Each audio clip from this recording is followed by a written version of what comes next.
நம்முடைய ஆண்டவரும் இரட்சகரும் கர்த்தருமாகிய இயேசு கிறிஸ்துவின் நாமத்தினாலே இந்த காலை வேளையில உங்களுக்கு வாழ்த்துதலையும் வணக்கத்தையும் ஸ்தோத்திரங்களையும் கூறிக்கொள்கின்றேன். உன் கண்களை ஏறெடுத்துப் பார். உனக்காக உண்டாக்கி வைத்திருக்கிற நன்மைகளையும் உனக்காக தேவன் ஏற்படுத்தி வைத்திருக்கிற ராஜ்யத்தையும் பார்க்கும்படியாக உன் கண்களை தேவனுக்கு நேராக ஏறெடு.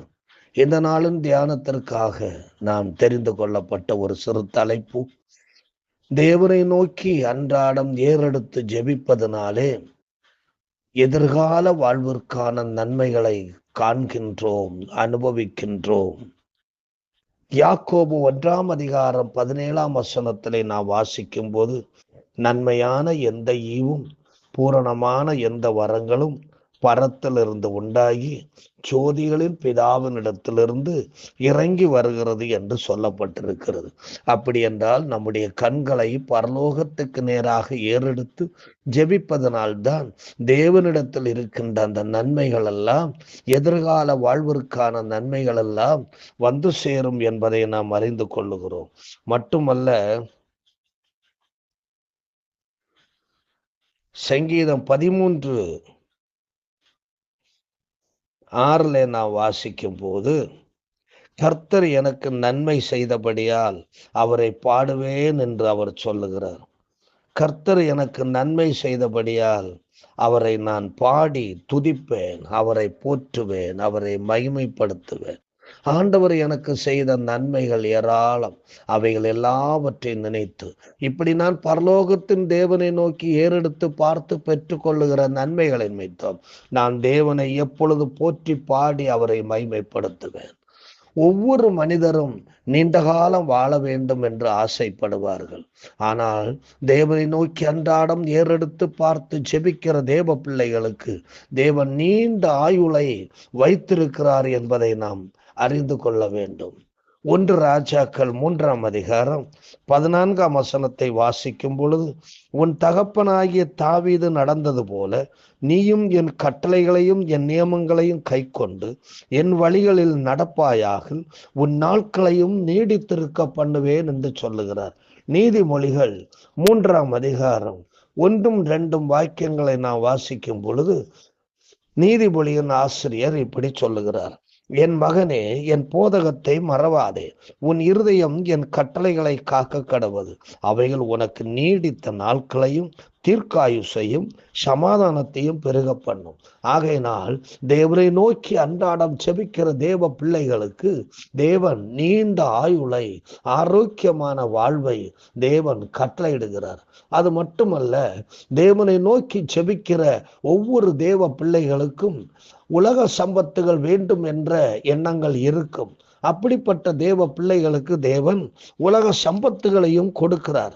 1 சாமுவேல் 2 அதிகாரம் 7 வாக்கியத்தை நான் வாசிக்கும் பொழுது, நாம் அதிலிருந்து ஒரு காரியத்தை நாம் அறிந்து கொள்ள முடியும். 1 சாமுவேல் 2 அதிகாரம் 7 வசனம், கர்த்தர் தரித்திரம் அடைய செய்கிறவரும் ஐஸ்வர்யம் அடைய பண்ணுகிறவருமாய் இருக்கிறார். அவர் தாழ்த்துகிறவரும் உயர்த்துகிறவருமாய் இருக்கிறார். ஆகையென்றால் ஐஸ்வர்யம், சம்பத்துகள் எல்லாம் தேவனிடம் இருந்துதான் வருகிறது. சாலமோனை தேவன் ஆசீர்வதித்தார், ஆபிரகாமை தேவன் ஆசீர்வதித்தார். அப்படி என்றால் உலக சம்பத்துகள் உங்களுக்கு வேண்டும் என்று சொன்னால், நீங்கள் தேவ சமூகத்திலே சென்று ஆண்டவரை நோக்கி ஏறெடுத்து பார்த்து அன்றாடம் ஜெபித்து பழகும் பொழுது தேவன் அவைகளை அவருடைய ராஜ்யத்தின் வளர்ச்சிக்காக உன்னிடத்திலே ஆண்டவர் கையளிப்பார். அது மட்டுமல்ல, 3வது, தேவனை நோக்கி அன்றாடம் செபிக்கிற ஒவ்வொரு மனிதனுடைய குடும்ப ஆசீர்வாதங்களையும் தேவன் அவங்களுடைய வாழ்க்கையிலே கட்டளையிடுகிறார். அவங்களுடைய குடும்பங்கள் ஆசீர்வதிக்கப்பட்டு காணப்படுகிறது.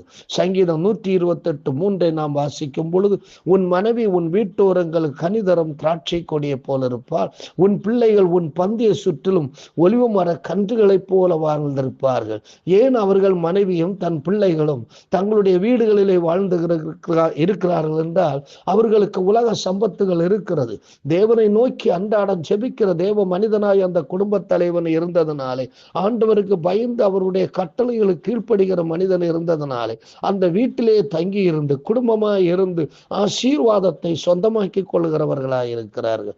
நான்காவது, ஆண்டவரை நோக்கி அன்றாடம் ஏறெடுத்து ஜெபிக்கிற ஒவ்வொரு மனுஷனுக்கும் உழைப்புக்குரிய நல்ல பலன்களை தேவன் கொடுக்கிறவராய் இருக்கிறார். சங்கீதம் 126 நான் வாசிக்கும் பொழுது அங்கே ஒரு குறிப்பு காணப்படுகிறது.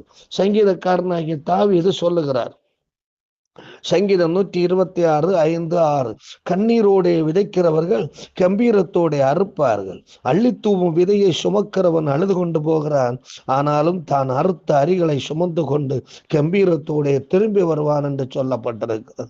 ஒவ்வொரு மனிதனும் ஆண்டவருடைய பிள்ளைங்க தேவனை நோக்கி அன்றாடம் ஏறெடுத்து ஜெபிப்பதனாலே, அதிகாலை வேளையிலே கர்த்தருடைய சமூகத்தில் சென்று ஜெபிப்பதனாலே அவர்களுடைய உழைப்புக்குரிய நல்ல பலன்களை தேவன் வைத்திருக்கிறார், அவர்களுக்கு கொடுக்கிறார். அது நிமித்தமாய் அவங்களுடைய குடும்பம் ஆசீர்வாதமாய் இருக்கிறது. அது மட்டுமல்ல, தேவனை நோக்கி அன்றாடம் ஏறெடுத்து ஜெபிக்கிற ஒவ்வொரு குடும்பத்திலும் ஒவ்வொரு மனிதனுக்கும் தேவன் நல்ல நித்திரையை தேவன் கட்டளையிடுகிறார். சங்கீதம் 4:8 நாம் வாசிக்கும் பொழுது இப்படி அங்கே சொல்லப்பட்டிருக்கிறது, சமாதானத்தோடே படுத்துக்கொண்டு நித்திரை செய்வேன், கர்த்தாவே நீர் ஒருவரே என்னை சுகமாய் தங்க பண்ணுகிறீர்.